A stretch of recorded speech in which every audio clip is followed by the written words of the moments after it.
Қымбатты оқырманым, менің құлагер поэмам тек бір жүйріктің тағдыры емес. Бұл елдің еркін рухы, өнердің киесі, әділетке қарсы жасалған қиянаттың зары. Құлагердің қазасы арқылы мен халықтың ішкі күйігін, шын таланттың жалғыздығын жеткізгім келді. Бұл шығармада сіз намысты да, қасіретті де, ұлы рухты да табасыз. Құлагер өлген жоқ, ол халық жүрегінде мәңгі шабады.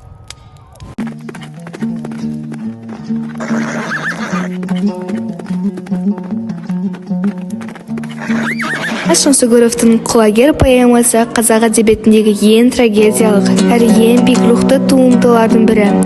Поэмада атақты сері, әнші, ақын сері Қорам Саулы мен оның жан серігі Құлагер тұлпардың тағдыры суреттеледі.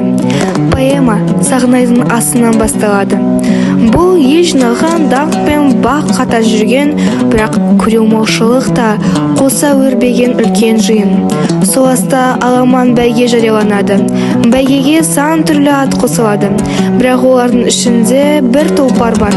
Бірден көзге түсетін, бірден елді елеңдеткен ол Құлагер. Құлагердің болмысы бөлек еді.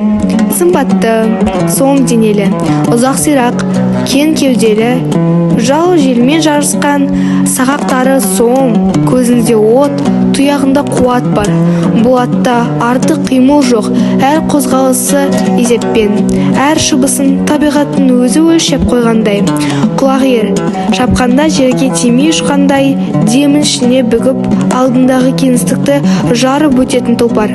Бұл Ильяс Жансүгіровтің бізге қалдырған сұрағы. Біз Құлагерді қорғай алдық па?